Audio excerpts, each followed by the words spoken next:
मान जिस तरह से हमने बात करी थी कि त्वचा का कैंसर, जो त्वचा का कैंसर है, स्किन कैंसर है, वो कब होता है, किस उम्र में होता है और उसके कारक कौन कौन से होते हैं? जी, त्वचा के कैंसर को समझने से पहले ये जरूरी है हम समझ लें, जिसपे कभी चर्चा भी नहीं होती है, कि जी। स्किन भी, त्वचा भी शरीर का एक अंग है। Skin is hmm. An organ. अब ये सुन के बड़ा आश्चर्य लगेगा लोगों को कि हमने सुना था हार्ट, लिवर, किडनी, लंग्स ये अंग में गिने जाते हैं, लेकिन आपको जानना चाहिए त्वचा एक अंग है, शरीर का एक ऑर्गन है, और ये largest organ of the body है। ये भी खास बात है, लगभग 1.6 1.7 मीटर स्क्वायर इसका पूरा एरिया है, मतलब इतना बड़ा अंग हमारे शरीर में कुछ नहीं है। और हम्म। तीसरी खास बात स्किन के साथ, ये फर्स्ट डिफेंस मैकेनिज्म है बॉडी का, प्रोटेक्टिव लेयर है हमारे बॉडी के ऊपर। देखते हैं जब भी स्किन में कोई कट खरोंच आ जाए तो तुरंत हम एंटीसेप्टिक या एंटीबायोटिक या इस तरह कोई चीज लगाते हैं। नेचुरली स्किन हमारे शरीर को एक प्रतिरोधक क्षमता देती है, और बहुत सारे एक्सटर्नल जो डैमेजिंग चीजें हैं, हार्मफुल चीजें हैं, उससे बच जाती है। तो स्किन जब हमें बचा रही है तो स्किन पे भी कुछ आघात हो रहा होगा, कुछ ना कुछ क्षति पहुंचती होगी। इसमें एक क्षति हो सकती है स्किन का कैंसर।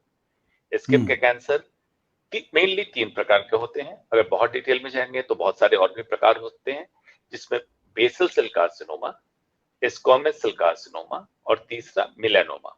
टेक्निकल टर्म है, इसको और आसान में समझाता हूं। सबसे पहले हम समझते हैं स्किन के कैंसर की वजह क्या होती है। मेजॉरिटी, सबसे ज्यादा स्किन कैंसर को अगर जोड़ लें तो उसमें सबसे ज्यादा वजह जो देखी गई, सन एक्सपोजर, मतलब धूप में बहुत देर तक रहने वाले लोगों में स्किन कैंसर की तादाद ज्यादा दिखी। और वो कौन से लोग? खास करके जिन जो सफेद चमड़ी के लोग हैं, जिनको गोरे लोग कहते हैं। जी। इंडिया में उस लेवल तक फेयर कॉम्प्लेक्सन, जो स्किन के टेक्सचर को हम बताते हैं, कम है। दो चीजें महत्वपूर्ण है, मतलब स्किन कितनी पतली है, कितनी मुलायम या नाजुक है, आम भाषा में कह सकते हैं, और कितना गोरापन है। गोरापन से मतलब ये होता है कि स्किन के अंदर एक पिगमेंट होता है जिसको मिलेनिन कहते हैं, जिसके कारण हमारा रंग काला होता है। जितना मिलेनिन पिगमेंट ज्यादा होगा स्किन में, उतना रंग काला होगा, और जितना कम होगा रंग उतना गोरा होगा।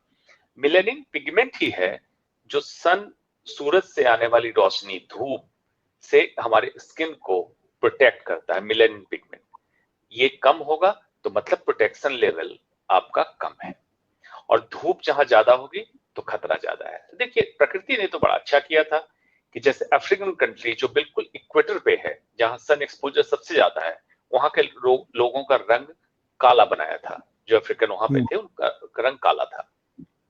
इंडिया में एक ट्रॉपिकल कंट्री है, टेम्परेट क्लाइमेट है, तो धूप निकलती है, 4-5 महीने बहुत तेज धूप निकलती है, फिर सर्दी आती है, तो मिक्स है। तो यहाँ पे मिक्सचर पॉपुलेशन है, मतलब गेहुआ हम्म। रंग जिसको कहते हैं, वीटी कॉम्प्लेक्सन, और मिक्स है, काले भी हैं और गोरे भी हैं। लेकिन ऑस्ट्रेलिया एक ऐसा कंट्री है जिसमें धूप बहुत तेज होती है, लेकिन वहां गोरे भी बहुत हैं। वहां पे स्किन कैंसर की संख्या पूरे विश्व में सबसे सबसे ज्यादा है। ज्यादा है। और सेकंड में अमेरिका आता है, वहां भी गोरे लोग भी हैं और काले लोग भी हैं, लेकिन वहां भी स्किन कैंसर ज्यादा है। तो ऐसा क्या है धूप में, सन एक्सपोजर में, जिसके कारण स्किन का कैंसर होता है? किसी भी लाइट में, खास करके सन रेज में, 3 तरह के अल्ट्रावायलेट रेज आते हैं, जिसको वेवलेंथ के हिसाब से UV ultraviolet type A, UV B, UV C, 3 भागों में बांटा गया है। जो विजिबल स्पेक्ट्रम, जो विज्ञान के विद्यार्थी हैं, या आमतौर पे हम समझते हैं इंद्रधनुष के रंग को जो दिखाते हैं विबिग्योर करके, सतरंगा, तो जो जी। लाइट, जो प्रकाश को हम नंगी आंखों से देखते हैं, उसके जस्ट पहले का वेवलेंथ का स्पेक्ट्रम अल्ट्रावायलेट लाइट है, और उसके बाद के स्पेक्ट्रम को इंफ्रारेड कहते हैं। तो उसके पहले के वेवलेंथ वाली लाइट पृथ्वी पर जब आती है तो उसमें 2 टाइप की लाइट आ सकती है, UV A and UV B. UV C को ओजोन लेयर रोक लेता है। यूवी सी हालांकि ज्यादा डैमेजिंग है, लेकिन ओजोन लेयर उसको नीचे तक आने नहीं देता है। UV A and UV B जो लाइट है, ये अगर बहुत समय तक स्किन के ऊपर पड़ती है तो पहले तो सनबर्न होता है, जिसको आमतौर से कहते हैं सूरज में या धूप में निकलने से स्किन जल गई, चमड़ी जल गई, या बहुत गोरे लोग होते हैं, देखते होंगे, निकलते होंगे, चेहरा लाल हो जाता है उनका, और जी बहुत लंबे समय तक रह जाए तो चेहरा जला हुआ लगता है।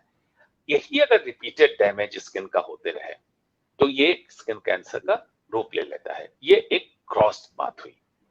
जी रखिए। जी। तो ये जो इस तरह से, अब इसमें जो आपने कहा, जैसे हम मजदूर जो काम करते हैं खेतों में, जो और बाहर ओपन एरिया में काम करते हैं, कंस्ट्रक्शन की साइट पे करते हैं, बट उनको तो स्किन कैंसर शायद नहीं होता, मतलब आप बेहतर बता पाएंगे क्योंकि आप जी एक्सपर्ट हैं इसके, तो क्या उनको भी स्किन कैंसर की संभावनाएं होती हैं? जी, देखिए स्किन कैंसर के संभावनाओं में 3 चीजों की जरूरत है। जैसा मैंने बताया, मेलानिन पिगमेंट कितना है, मतलब प्रोटेक्शन आपके स्किन में कितनी ज्यादा है। जी। अगर रंग काला है, कॉम्प्लेक्शन डार्क है, तो आप प्रोटेक्टेड हैं। तो गोरे लोगों में स्किन कैंसर का चांस ज्यादा रहेगा। कितनी देर के लिए धूप का एक्सपोजर हो रहा है, और तीसरी बात, किस समय धूप का एक्सपोजर हो रहा है। जैसे पीक आवर हम लोग मानते हैं जिसमें सबसे ज्यादा डैमेज होता है, सुबह 11 से लेके शाम के 3 या 4 बजे तक। इस समय सबसे ज्यादा रेज का एक्सपोजर होता है। तो बिल्कुल जी ठीक बात है, जो मजदूर लोग काम करते हैं पीक डे लाइट में काम करते हैं, ऑलमोस्ट डेली काम करते हैं, लेकिन मेजॉरिटी मजदूर स्लोली या तो गोरे हैं तो एक्वेंट होकर डार्क कम्प्लेक्शन में आ जाते हैं, या डार्क कम्प्लेक्शन वाले ही होते हैं, तो वो सेल्फ प्रोटेक्टेड होते हैं। लेकिन ऐसा हम बिल्कुल नहीं कह सकते हैं कि मजदूरों में स्किन कैंसर नहीं होता है। मेरे कई मरीज हैं जो मजदूरी ही करते थे, लेकिन उनका कॉम्प्लेक्शन थोड़ा व्हाइटिश कॉम्प्लेक्शन था, जिनमें स्किन कैंसर हुआ भी, जिनको बाद में ट्रीटमेंट के बाद अपना रोजगार भी बदलना पड़ा। जो सन एक्सपोजर वाले की जगह वो मजदूरी इंडोर वाली मजदूरी करने लगे, तो उनको बदलना पड़ता है। लेकिन जो जी। गोरे लोग हैं उनका कम समय एक्सपोजर में भी चांस रहेगा। जी उनका कम समय में एक्सपोजर में भी चांस रहेगा। बट जिस तरह से हम देखते हैं कि जो मजदूर लोग काम करते हैं, और या कोई भी होता है, कहते हैं ना, सन के एक्सपोजर में आते ही स्किन टैन हो जाती, तो जो लोग ज्यादा जो मजदूर हैं तो उनकी तो स्किन धीरे धीरे डार्कर हो जाती है, तो यानी कि उनकी प्रोटेक्शन लेवल जो है स्किन से बढ़ जाता है कैंसर जी के लिए। जी जी, बिल्कुल ठीक जी बात है। जैसे हम सन एक्सपोजर में जाते हैं तो मेलेनिन पिगमेंट की संख्या बढ़ जाती है और ये प्रोटेक्शन देने लगता है। जी।